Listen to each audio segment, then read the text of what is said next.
Hey guys, and welcome to the Hobby News. Alright, well, looks like the Grey Knights are coming. We saw that little bit of that preview that they were going to be coming up soon, a little while back, with the Thousand Suns. And looks like we've got a nice little tasty treat to whet the appetite for when they release.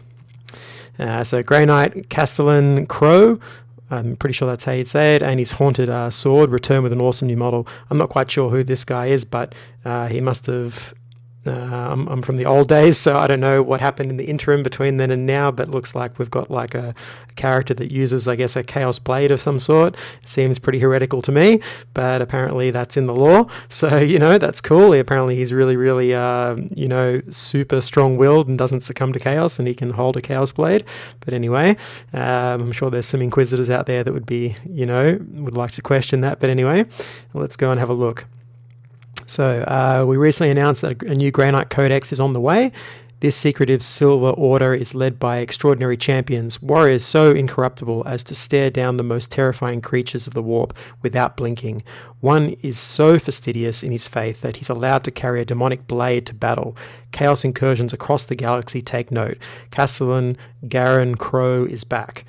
I'm not quite sure who this character is because, it must have been after I'd fallen out of the hobby for a few years there.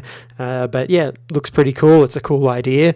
I'm not sure how well that would go long term, him carrying around a Chaos Blade, but he seems to be doing all right. So yeah, that's good. Let's see what it says about him. So Crowe leads the Purify Order of the Grey Knights, a group of Space Marines incredibly resistant to the temptations of the Dark Gods. In fact, as the head of the Purifiers, Crowe is thought to be all but immune to the corruption of chaos. A character with such resilient soul deserves an amazing new model. So yeah, that's pretty cool. It's a bit of a...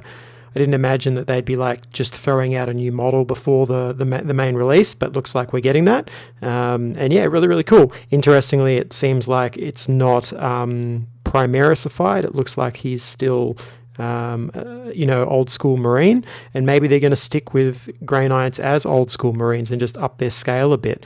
That would be really interesting. So it looks like that might be the case. I don't know, but we're certainly not seeing the Primaris armor or anything like that.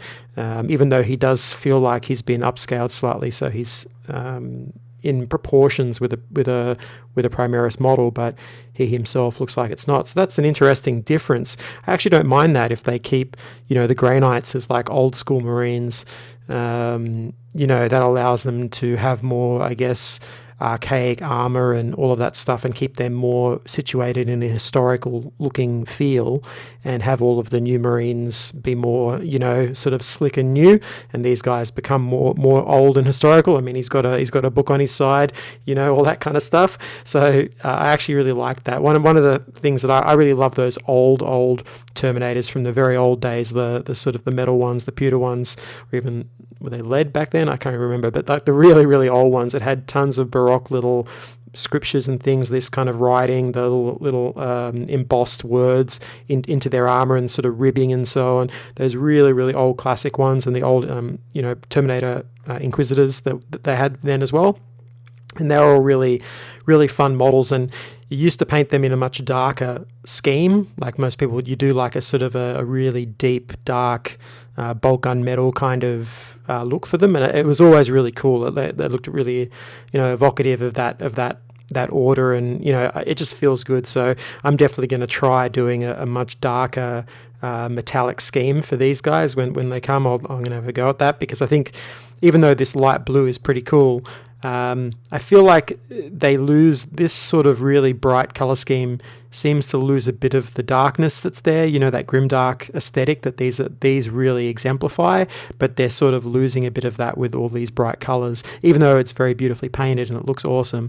But I'd love to try like a darker style with a lot of color glazing in it, so not just blues but purples and reds and so on in the armor.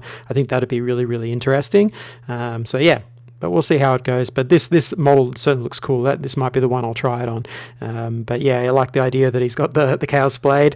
That's kind of interesting. So yeah, all in all, a really nice model. But it is interesting that they're not looks like they're not going the Primaris road for Grey Knights, which is totally cool. I like that. It keeps the old school still around for a bit longer, you know, before they totally genocide and out of the game, which will probably happen in a couple of editions time, you know what I mean? But for now, it looks like we still have, you know, the good old boys in the game for a little while longer.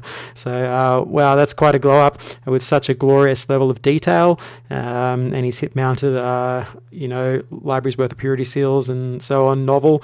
He's bound to be a favorite with painters. Okay, yep. So, you know, hinting at Golden Demon and so on. But yeah, let's take a look at the difference. So yeah, the old model, I haven't actually seen this model, so this must have come out after I dropped out, but you know, even the old model's pretty cool. But yeah, definitely that Chaos Blade, and now we've got the new one with all the little smoke and flames. That's pretty cool. Gives you more options to do some, you know, interesting effects on the end of the sword and so on. Yeah, all in all, really cool model. I can see a lot of people digging on this, and I certainly like it. So it's got some good options for painters for sure. Yeah, there's nothing much more to say about it. It's just a really cool model. But it is interesting the fact that they're not. It looks like he isn't Primaris.